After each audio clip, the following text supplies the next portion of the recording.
Mateus, né? Onde está o seu tesouro? Mateus 6, 19, 20 e 21. Começando o nosso trabalho de hoje, então, nós começamos Mateus 6, 19. Não ajunteis tesouros na terra, onde a traça e a ferrugem tudo consomem, e onde os ladrões minam e roubam. É sabido que todos nós temos um nível de ambição, e é importante que nós tenhamos esse nível de ambição, sob pena de nos perdermos na preguiça ao longo do caminho e não querermos buscar não só as coisas materiais, mas também e principalmente as coisas de Deus. Nós não podemos perder a nossa motivação no trabalho.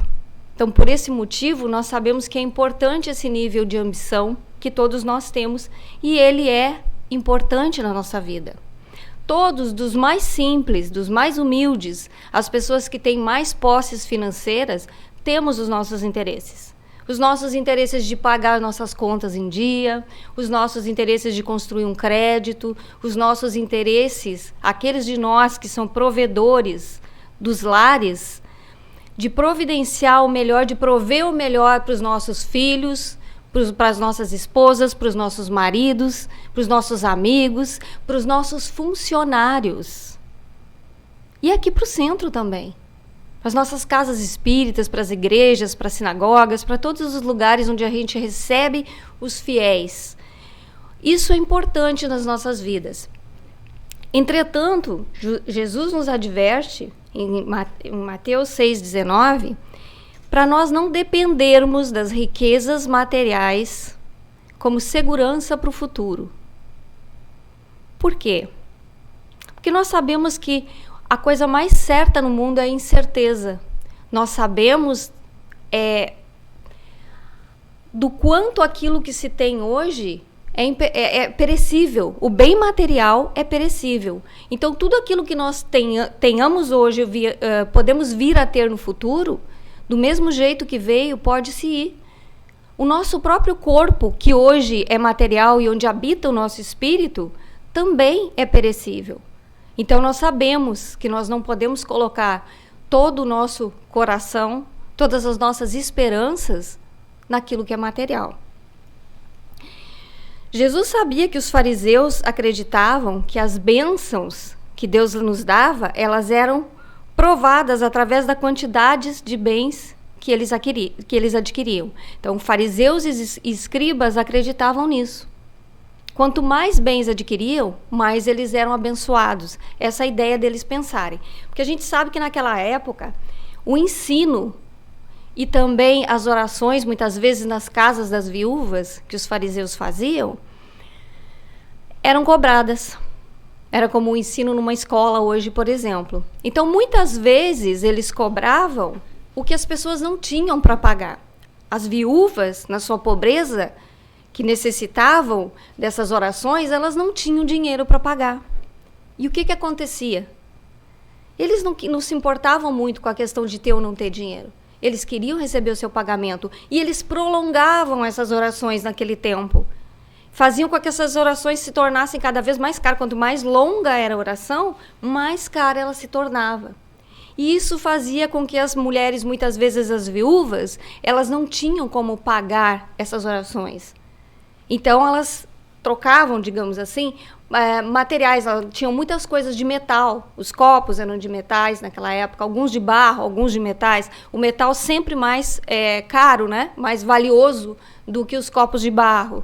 E utensílios, de uma maneira geral, que elas tinham, elas pagavam com isso. O que acontecia? Eles iam acumulando coisas muitas vezes sem necessidade, mas que eles consideravam assim por acreditar que eles estavam provando não tanto a Deus, mas mais as pessoas que estavam ao redor, que quanto mais bens eles adquiriam, mais eles estavam trabalhando em favor do divino, da religião. Então, se eles estavam trabalhando tanto assim, era passível de ser merecedores de ter esses bens materiais. Mas Jesus vem para nos dizer que não era assim que as coisas funcionavam. E ele nos diz, em Mateus 6,20, Mas ajuntai tesouros no céu, onde nem a traça, nem a ferrugem consome, e onde os ladrões não minam e nem roubam. Jesus nos instruía sobre a necessidade de construir bens sólidos, mas não sólido material. No lugar onde a gente considerava que era o lugar mais importante e o mais caro de nossas vidas. Nós guardávamos no nosso coração. Onde que nós podemos ter alguma coisa que não pode ser roubada? Somente dentro de nós.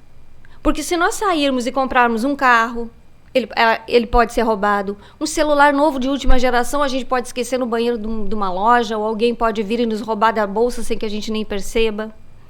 A casa, que é o nosso lugar sagrado onde a gente habita, ela pode ser, sim, visitada pelos ladrões. Então a gente sabe que ali não está o nosso tesouro. Mas a gente sabe que existe um lugar. Os judeus sabiam que o lugar mais importante dos nossos corpos físicos, digamos assim, seria o nosso coração. Mas não o nosso coração físico. O nosso coração que está ligado a Deus, ligado ao céu. Nada é físico quando se refere a coração. Agora, quando se refere a tesouro, pode ser as duas coisas. E a gente vai ver isso ao longo do nosso estudo. Então, Jesus nos veio para nos instruir, através desse sermão, de parte desse sermão da montanha, que é essa fala de Jesus, quando ele fala que ajuntar tesouros nos céus, onde os tesouros não podem ser roubados e permanecem sempre conosco. Ele estava falando o quê? Da impermanência das coisas materiais. Hoje elas estão comigo, elas são minhas. Amanhã elas não são mais. Essa questão que Jesus fala é sobre a transitoriedade das coisas palpáveis. Porque aquelas que não são palpáveis, elas não são transitórias. Aquelas realmente vêm e permanecem. Tudo aquilo que nós adquirimos de conhecimento, de automelhoria em nós mesmos, quando nós conseguimos vencer um desafio que é lutar contra uma má tendência nossa, nesse momento nós adquirimos um tesouro. E nós guardamos ele dentro do nosso coração.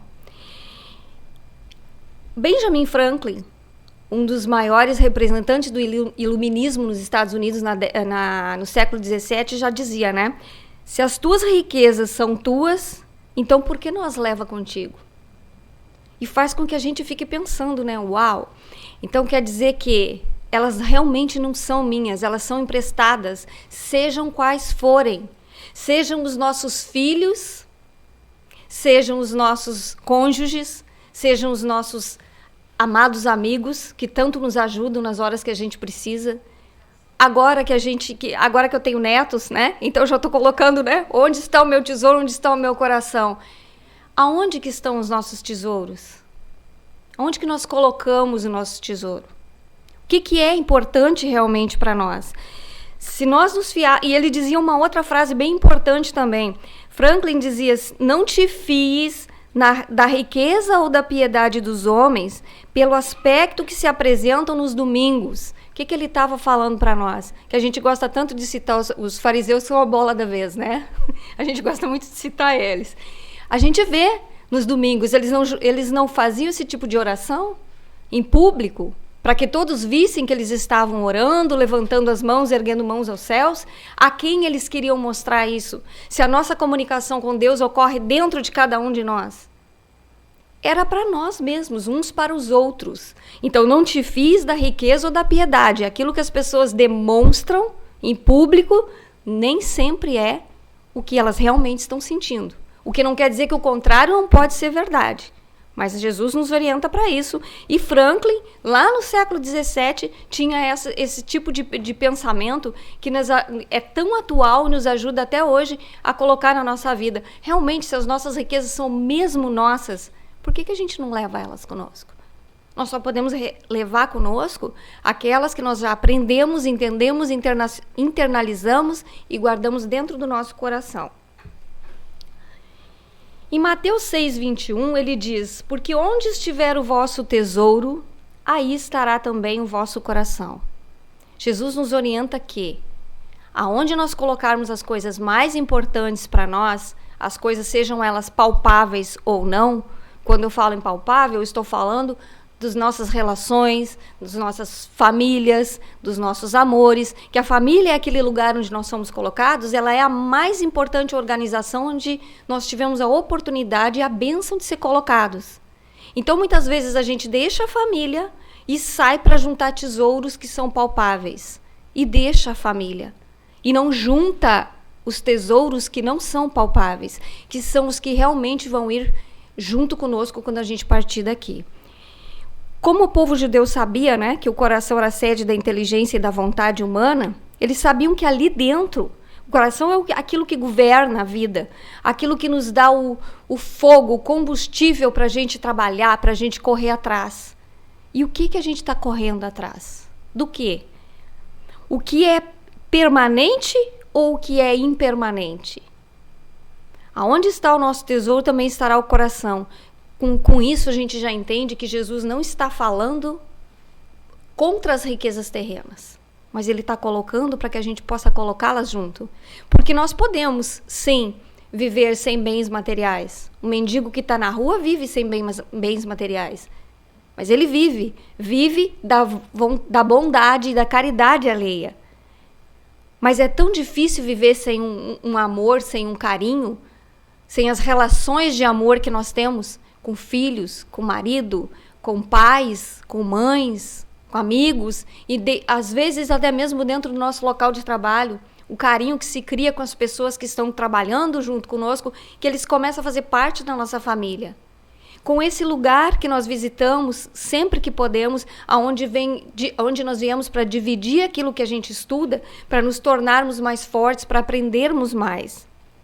Então Jesus coloca para a gente que a gente coloque, onde estiver o nosso tesouro deve estar também o nosso coração. Nós podemos pensar que Jesus está fazendo uma mera contraposição entre coisas da terra e coisas do céu. Devemos pensar somente nas coisas que pertencem ao alto e não pensarmos e muito menos irmos atrás das coisas que pertencem à parte de baixo. E isso cria uma espécie de pensamento de que aqui nada vale a pena. E ainda pior, que tudo que é terreno recebe a reprovação de Deus. E isso é uma interpretação errada. No 6:21, a gente acabou de ver que ele fala, onde está o vosso tesouro, que esteja também o vosso coração. Ele está falando para nós, não contra as coisas terrenas. Porque a oportunidade de estar aqui é a oportunidade de crescer. Quem de nós não gostaria, aqueles que são provedores, de dar o melhor para suas famílias, para os seus filhos? Qual é o empresário que não quer ver os seus funcionários trabalhando bem, porque o funcionário que rende bem, que trabalha bem, que é valorizado, ele funciona bem, ele funciona melhor, ele rende melhor para a empresa? Quando ele sai da empresa e vai para dentro da casa dele, ele é um melhor pai de família, uma melhor mãe de família, um melhor filho também. Então não é isso que ele fala. Ele fala apenas que a gente tem que saber o que é o nosso foco.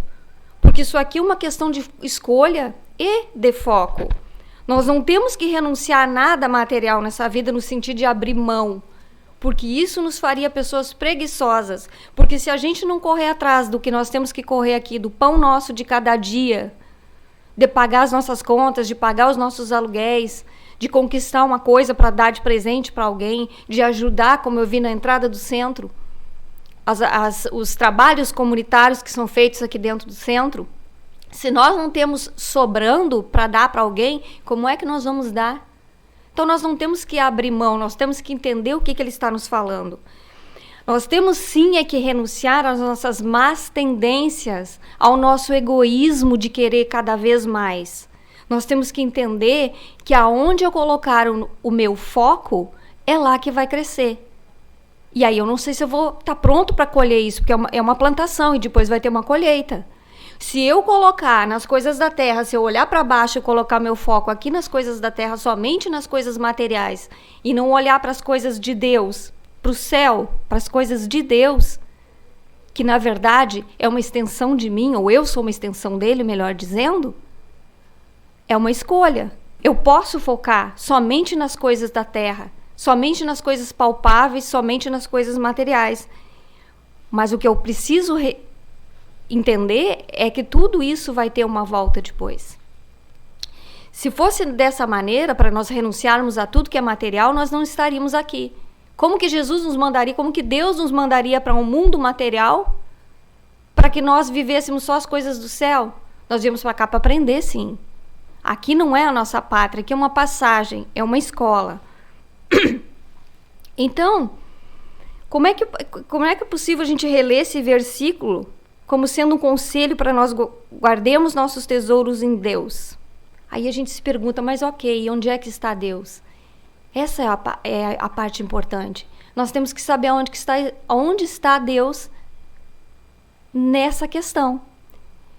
Se Deus está dentro de nós, o nosso coração está em Deus, então as coisas de Deus estão dentro de mim mesma. As coisas de Deus são a vencer as minhas batalhas internas, as minhas dificuldades, para que eu possa deixar de ser egoísta e dividir com os outros, para que eu possa começar a enxergar a dor do outro, a necessidade do outro.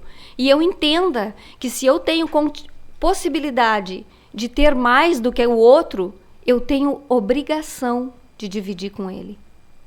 Eu tenho o direito e a obrigação de dividir com ele. Não é nem por ele, mas é por mim. Porque nesse momento eu estou vencendo uma das minhas más tendências. Quando eu coloco o material, o monetário, o financeiro à disposição do outro. Quando eu divido com o outro.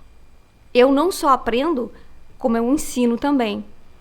Lá em Filipenses está escrito que, pois a nossa pátria está nos céus, de onde também aguardamos o Salvador, o Senhor Jesus Cristo.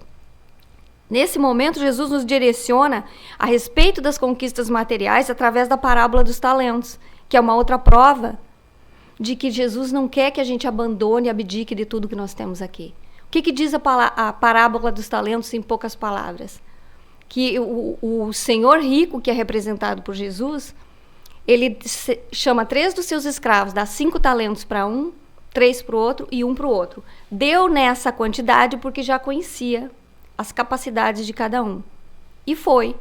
E deu para que eles guardassem. O que recebeu 5, multiplicou, dobrou o valor. O que recebeu 3, se não me engano, a mesma coisa. Mas aquele um medroso que recebeu um só, enterrou e guardou. E quando o Senhor, que é o Cristo, que volta para saber o que nós fizemos com o talento que Ele nos deu, pergunta o que eles fizeram com o talento, cada um vai dizendo, está aqui, Senhor, eu multipliquei, eu apliquei, e rendeu juros e devolve. O outro a mesma coisa. E o que recebeu só um talento vai lá, desenterra e diz, aqui está, Senhor, eu fiquei com medo de mexer no que não era meu. E o que significa isso? Então lhe devolvo ele inteiro. O que foi feito dele? Ele foi expulso. Por quê?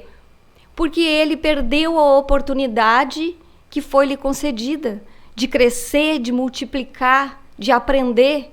Imagine se nós estaríamos aqui agora transmitindo o que a gente está falando ao vivo para o mundo, se todos nós estivéssemos parados esperando o momento de voltar para Deus, sem nos mexer, sem fazer coisa nenhuma, para crescer espiritualmente e também materialmente. Tudo que nós temos hoje é porque nós nos mexemos, nós estamos multiplicando os talentos que Deus nos deu, que Jesus deixou pra gente. Então, cada vez, quando ele foi e quando ele voltou, é quando nós vamos e voltamos também. Cada vez que a gente encarna aqui, a gente vem cheio de talentos. E a gente tem que aprender a usar esses nossos talentos. A gente tem, sim, que aprender a multiplicar e a dividir. E o que mais nós temos que aprender é que nós não podemos, de forma alguma, desperdiçar a oportunidade que nos foi dada. A oportunidade é o nosso maior talento. Nós não podemos também negligenciar as nossas responsabilidades como provedores do lar, como pais, como mães, como professores de escola, como colegas de trabalho, seja lá o tipo de obrigação que nós temos com as pessoas que estão ao nosso redor. Nós não podemos deixar, isso sim nós devemos tomar cuidado, não deixar que as ambições materiais turvem a nossa visão, nos tornem pessoas egoístas que só querem acumular bens materiais e deixemos de lado as coisas mais importantes, que são as relações com os nossos amores, digamos assim, sejam eles quem forem. Eu trouxe para dividir aqui também, a gente trouxe para dividir com vocês, tem um livro do Chico Xavier que chama Instruções Psicofônicas e Vozes do Grande Além.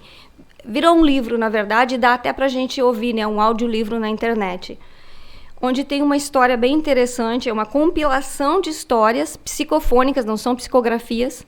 Chico falava durante esses encontros que eles tinham e que foram todas gravadas, por isso que a gente pode ouvir, inclusive, na voz do próprio Chico Xavier. E ele conta uma história que se chama Amargas Experiências, que na verdade não é uma história, é real, né? Nós vamos chamar esse personagem dessa história de mendigo, que é como ele mesmo se sentia, porque ele não foi dado saber o nome dele. Nessas tantas compilações que viraram livros, a Amargas Experiências então conta a história de uma pessoa que viveu a sua vida muito voltada para a materialidade, muito voltada para o financeiro, para os bens, para o acúmulo de bens materiais. E aí conta a história da seguinte forma: o nosso chamado... a pessoa em si que viveu essa história, que ele se chama de mendigo, tamanha era a pobreza que ele se achava, porque tudo que ele tinha era bem material, era dinheiro. Então ele caiu na ficha, digamos assim, caiu a ficha do quanto pobre ele era, que ele se considerava um mendigo, porque tudo que ele tinha em vida era dinheiro. A história dele começa da seguinte forma: ele acorda no túmulo, mas até então ele não sabia que era um túmulo ainda, acorda no pós-morte, né? Morre repentinamente, ele é tirado da vida repentinamente, sem ter preparo, instrução nenhuma para o que esperava por ele na vida espiritual. E ao ser tirado da vida dessa forma, ele acorda desesperado dentro do caixão, dentro do túmulo, e entra em pânico e não consegue se mexer, e não consegue sair, começa a se desesperar e percebe que braços fortes o arrancam dali, tiram ele dali, de dentro do túmulo. Aí ele começa a caminhar, sai para um campo e já sente um certo alívio, começa a caminhar sem entender o que está acontecendo com ele. E ao olhar para os lados, ele começa a ver caixas fortes, várias caixas fortes, tudo que ele vira relacionado a dinheiro. E essas caixas fortes, ele percebia que todas eram de ouro maciço, todas eram cobertas de ouro. E ele começa a pensar, mas que lugar é esse, cada vez mais perdido? Onde eu estou? Como é que eu vim parar aqui? E aí ele percebe, quando vai chegando mais perto e vai caminhando nesse campo, que na verdade ele não estava olhando para caixas fortes, ele estava olhando para túmulos, todos eles cobertos de ouro maciço. E ele pensa, mas como é que eu vim parar aqui? Mas eu preciso voltar para minha casa. E naquele estado de torpor, de não entender o que acontece, ele começa a caminhar e pensa, eu preciso pegar o bonde para ir para casa. E aí ele corre para a rua e o bonde vem vindo e ele começa a gritar para o bonde parar e a sinalizar para o bonde parar. E o bonde vai quase que passando por ele, ele vê que ele não diminui a velocidade, que ele não vai parar. Então ele corre, se agarra no bonde e consegue entrar e senta. E começa a verificar um fenômeno estranho. De novo, todas as pessoas que estão sentadas dentro desse bonde estão todas vestidas com roupas douradas, roupas de ouro. E ele começa a não entender de novo o que está acontecendo. Perdido ele estava e perdido ele continua, mas ele está indo, caminhando não, né? Andando em direção no bonde, andando em direção à sua casa. Ele chega na casa dele, já é noite. E ele não consegue, começa a bater. Mas antes dele bater, ele percebe outra coisa estranha. O prédio onde ele morava, toda a frente do prédio, todo o prédio, a fachada do prédio é toda de ouro, de novo. Cada vez ele fica mais perdido. E bate, ninguém atende. Ele começa a achar que tem uma conspiração contra ele.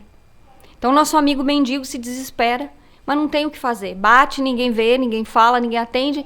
Ele senta no meio-fio e fica esperando. Quando começa a amanhecer o dia, ele decide, então, tentar novamente. E aí a porta se abre e ele consegue entrar. Ninguém fala com ele, ninguém responde para ele. E ele está muito exausto, muito cansado. Então ele corre para o quarto e pensa, eu vou descansar um pouco e depois eu vejo o que está acontecendo. Quando ele chega na cama dele, imaginando a cama com o colchão, a cama macia, onde ele pretendia deitar para dormir, a cama vira simplesmente um bloco de ouro maciço. não tem como ficar ali. Não oferece o conforto que ele precisava. Então ele começa a perceber que está com muita sede. E ele decide procurar água. E ele vai procurar água e não encontra. Não acha água. Então ele decide, lembra e decide que também está com fome. Então ele vai na despensa procurar o pão, onde ficava guardado. E ele acha o pão e se alegra. E quando ele toca o pão vira ouro maciço. E ele não consegue comer de novo. E a sede continua batendo. E ele decide sair para a rua e se desespera cada vez mais, porque ele não sabe o que está acontecendo com ele. Então, lá no meio do torpor, ele começa a lembrar assim, vou procurar socorro.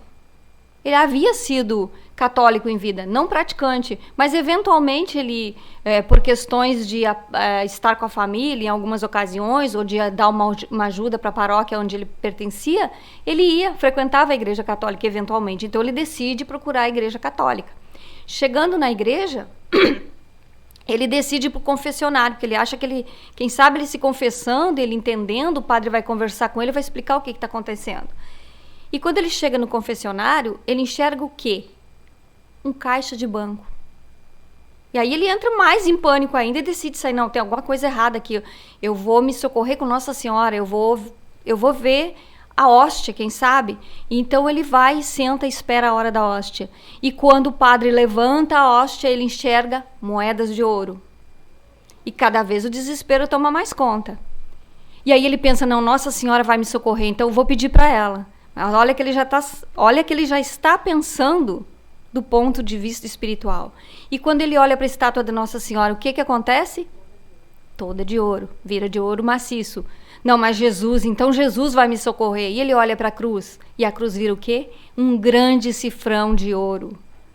E nessas alturas ele está desesperado e foge da igreja. E lembra da fonte, porque a sede está batendo.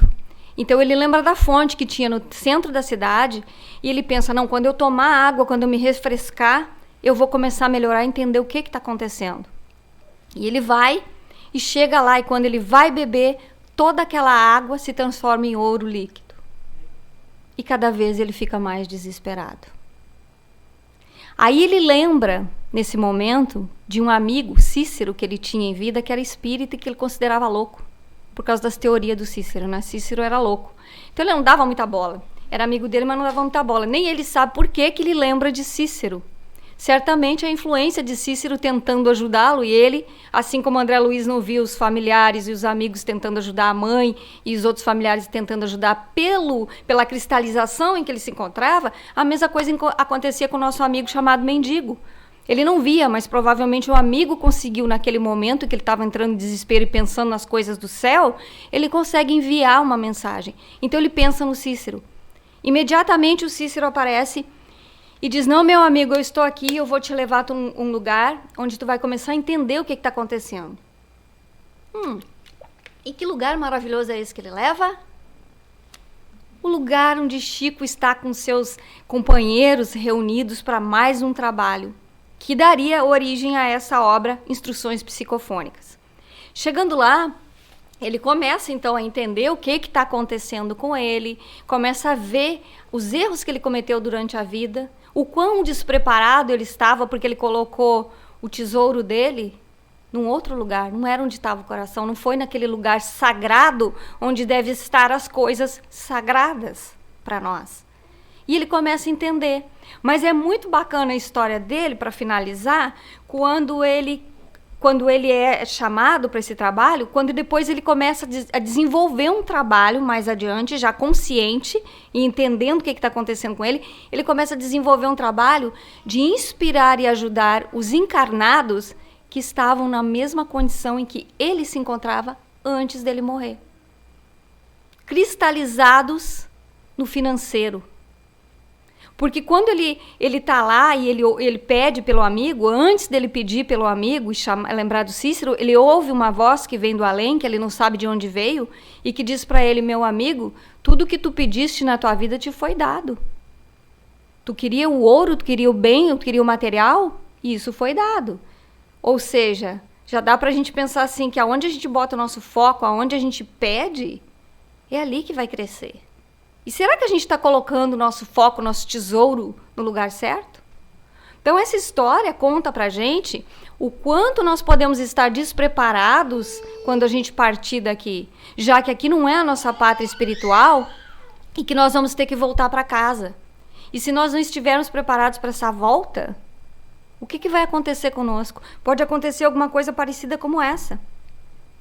Como essa história desse amigo aqui, desse irmão desencarnado, que teve todas essas dificuldades e essas dores, mas olha a bênção que foi colocada na vida dele. Ele conseguiu, ele lembrou de alguém, e naquele momento, que sabe-se lá há quanto tempo ele já havia falecido, ele conseguiu vencer o desafio, conseguiu entender. Então, essa história deixa pra gente um alerta. Cristo nos coloca um alerta quando ele diz que a gente tem que colocar o nosso coração, onde está o nosso coração, ali está o nosso tesouro. Porque é uma questão de liberdade, de não permitir que nós sejamos possuídos pelos bens materiais, mas ao contrário, que nós nos tornemos realmente os seus patrões, que a gente faça bom uso dos bens materiais que nos foram dados, sejam eles herdados de família ou conquistados com o nosso próprio esforço. Os bens materiais existem para tornar a vida das pessoas mais fácil, mais difícil, para amenizar as dores, para amenizar a fome. Para amenizar a fome de Deus, a fome da alma. Tudo aquilo que é feito com o dinheiro, com os bens materiais e que visa ajudar o outro, é abençoado por Deus. Nessa sociedade consumista, muitas vezes a gente aprende o quê? A pensar só na gente. A gente sabe que a gente está cercado disso. É todo ano o celular novo, o carro novo, a casa maior, um barco maior, uma viagem pequena, uma viagem mais longa. Não existiria absolutamente nada de errado se nós temos conquistado esses bens, se a gente souber dividir com outras pessoas, porque a gente vê de um lado dessa sociedade aqueles que detêm todo, ou melhor, a maior parcela do dinheiro que existe no mundo, das condições financeiras que existem no mundo, e por outro lado a gente vê pessoas morrendo de fome. E a gente deixa passar a oportunidade que Jesus nos deu de usar os nossos talentos, de multiplicar o nosso talento, que é, se nós temos um pouco a mais, vamos dividir com aquele que tem menos. Não vamos nos tornar pessoas como o nosso amigo, que tudo que ele via era ouro, porque foi no ouro, no material e no financeiro que ele colocou os talentos dele. Foi ali que ele focou. Ele não focou nas coisas de cima, ele focou nas coisas de baixo. Então foi isso que ele resultou, foi isso que ele teve quando ele se foi. Porque quando ele foi chamado ainda, nesse encontro com Chico e os amigos de Chico, ele olhava para cima da mesa e no próprio evangelho, ele enxergava no evangelho seus livros de contabilidade. Ele não enxergava o evangelho, ele via talões de cheque espalhados por cima da mesa. Mesmo ali já procurando, já estando mais próximo das coisas divinas, digamos assim, ele ainda estava cristalizado na vida que viveu, no foco que escolheu. Ele tem responsabilidade pelo que aconteceu com ele. Somos nós que damos significado ao dinheiro. Se nós usamos a serviço da caridade, se nós usamos o dinheiro para dividir com as pessoas, para fazer o bem, nós podemos doar para as pessoas, nós podemos doar para entidades, nós podemos fundar entidade. Existem muitas pessoas que a gente vê muito aqui nos Estados Unidos que às vezes não têm família. Então deixa todo o seu dinheiro para a caridade. Mas podia vir fazendo isso em vida. Em vida usufrui de todo ele. Então o que sobrar vai para a caridade. Nós temos que aprender a dividir enquanto nós estamos aqui. Porque sair daqui e deixar tudo que nós temos é fácil. Por que é fácil? Porque nós não vamos carregar conosco. Porque não é nossa riqueza, nos foi dada, nos foi emprestada. Assim como o nosso corpo físico nos foi dado e foi emprestado e vai mais uma vez, nós vamos deixar ele aqui quando nós partirmos, tudo que é material não vai conosco. É difícil entender isso às vezes. Então, às vezes... Paixão não tem gaveta. Exatamente, caixão não tem gaveta, né? Mas mesmo que tivesse, o caso, por exemplo, dos egípcios, que levavam, acreditavam e levavam os bens deles todos com ele. Um povo que era, para sua época, extremamente evoluído, mas eles acreditavam que tinham que levar juntos os seus tesouros. Então, quando abre um sarcófago hoje, não tem só os ossos da múmia lá. Está cheio de bens, de ouro, de coisas materiais, porque ele precisaria daquilo supostamente depois da morte. Os cálices, as roupas, enfim. Bem, dizer então que o nosso coração está em alguma coisa, nós estamos dizendo com isso que é essa coisa que define as nossas prioridades e o nosso comportamento diante das situações do cotidiano. Dessa forma, se nós queremos encontrar onde está o nosso coração, basta que nós prestemos atenção e percebamos aonde que nós colocamos a maioria das nossas forças e a nossa maior porção de tempo, onde é que a gente está focando. Onde que nós focamos? É um termômetro, é uma bússola para que a gente possa se encontrar quando a gente estiver se perdendo. Porque é natural que a gente se perca em algum momento. Muitas vezes a gente se deixa perder quando a gente vem de uma condição em que não tem nada e começa a obter. E aí a gente começa a querer ter tudo que o outro tem. Porque é novidade, porque deu na TV, porque é um lançamento novo. E a gente muitas vezes esquece até que costumava fazer uma doação lá para o asilo e tal. A gente nem lembra mais do asilo porque a gente está tão focado em outras coisas que é muito importante a gente usar o nosso coração como foco para nos trazer de volta para a nossa realidade. Essa chamada que Jesus nos dá desse modo é para que a gente possa se confrontar, eventualmente, de tempos em tempos, com onde está o nosso foco. Onde que está o nosso coração? Onde que está o nosso tesouro? Porque está tudo meio que junto. Tudo que é importante realmente está junto. As coisas de Deus são aquelas que têm a ver com se importar com os pobres, com os marginalizados com a sociedade. Tem a ver com essa doação que se faz, que mesmo no momento sendo material, ela vai virar uma outra coisa. Porque para nós podemos dar um dinheiro, nós podemos dar o que for de material para uma entidade ou para uma pessoa. Mas a partir do momento que saiu da nossa mão, é um pouquinho do nosso coração também. Porque faz parte daquilo que a gente está dividindo com o outro. Com relação às coisas terrenas, é importante lembrar que aqui que terra aqui não tem nada a ver com o planeta em si.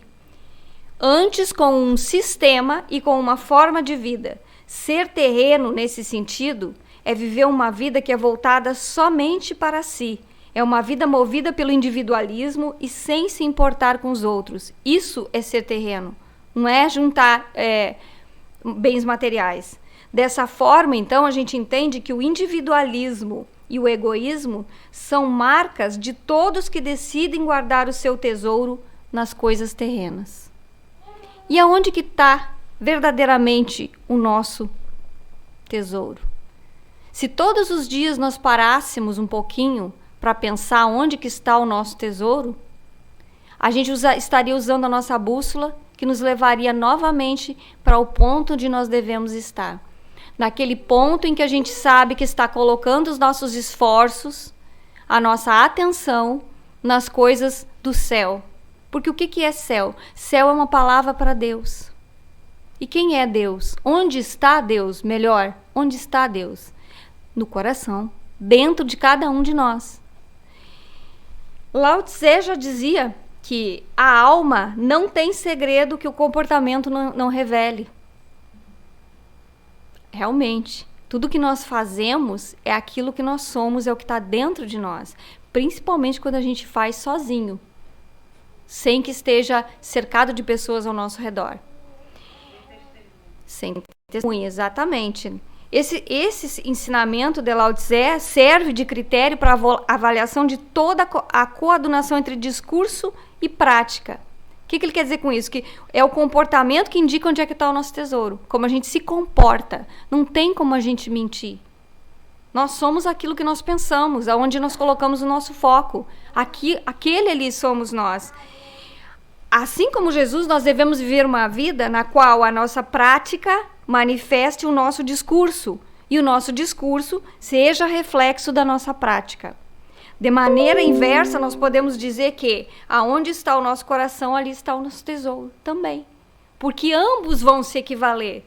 É onde eles estiverem juntos que faz significar que nós estamos com as nossas duas asas, do mundo material e a do mundo imaterial, elas estão se desenvolvendo. E somente quando elas se desenvolverem é que nós vamos poder voar em direção ao que realmente importa. Voar ao céu, voar ao mundo, que realmente é a nossa pátria espiritual, que é para onde nós vamos voltar. Então, ainda dentro de Mateus, mas lá no 33, Jesus nos diz, e é a sua mais importante lição: busquem, pois, em primeiro lugar, o reino de Deus e a sua justiça, e todas essas coisas lhe serão acrescentadas. Vamos focar primeiro no que é importante, nas coisas de Deus, nas coisas divinas, nas coisas do Espírito, e tudo aquilo que nós precisamos vem para nós. Tudo que a gente precisa em matéria de trabalho, de entrar numa faculdade, de pagar nossas contas, quando a gente está focado no que realmente importa, o universo inteiro, Deus, conspira para que tudo o resto venha para nós. E resto já sabe, né? Se chama resto porque é resto. Então, essa é a parte mais importante quando ele diz que a gente tem que focar no que é importante, no que realmente faz sentido na nossa vida, no que vai nos levar à nossa evolução espiritual, que não é a acumulação de bens terrenos. Porque a própria perfeição da vida eterna, é que hoje nós podemos ser ricos e fazer mau uso do dinheiro, e no futuro nós podemos vir já em berço de ouro. Ou não, vai depender de como nós vamos tratar essas questões aqui. Nós podemos vir pobres se nós fizermos mau uso, porque nós precisamos aprender que nós temos que focar primeiro nas coisas do coração, porque aonde está o coração, ali está o nosso tesouro. Então, Jesus não condena a riqueza material, mas sim o nosso comportamento em relação aos bens materiais, ao nosso egoísmo, à nossa vontade de que essas coisas sejam só nossas. Porque a pergunta mais importante aqui é, se nós fôssemos morrer hoje, né? Tem até a história do sábio mexendo no jardim, me identifiquei, não com o sábio, né? Óbvio, com o jardim, né? Eu adoro o jardim. O sábio mexendo no jardim, mexendo nas suas plantas, e chega o discípulo e pergunta: mestre, se hoje fosse seu último dia de vida, o que você faria? O que o senhor faria? Aí ele segue fuçando, pensando. Aí ele diz assim: nada. Continuaria mexendo no jardim. Por quê? Porque esse daí tem todos os tesouros dele, os imateriais, porque o coração dele já está onde está o tesouro dele. Ele já conquistou o que ele precisava realmente conquistar e aprender nessa encarnação. Ele sabe que ele não vai levar nada, a não ser tudo que está dentro dele. A paz de espírito como uma das coisas mais importantes. E essa é a ideia que fica pra gente. Se nós fôssemos morrer hoje, o que nós levaríamos daqui? Só aquilo que se conquistou até esse exato momento. Então, Jesus nos orienta e nos ensina que a gente deve, em primeiro lugar, colocar as coisas do alto. E assim, focados nas coisas do alto, todo o resto nos será dado. A iluminação é muito maior do que qualquer conquista material. Porque que proveito pode tirar o homem que é cego da mais brilhante luz? Nenhum. Enquanto nós estivermos cegos para as coisas da terra, as coisas materiais, as coisas de baixo, nós não vamos enxergar a iluminação que está nos esperando e à nossa disposição ali em cima.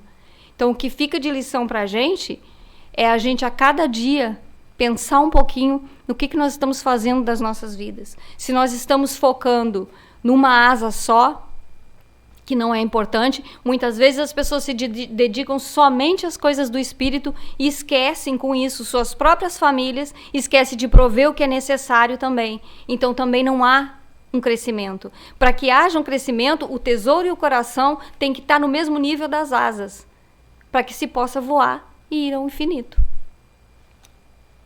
E assim, eu agradeço muito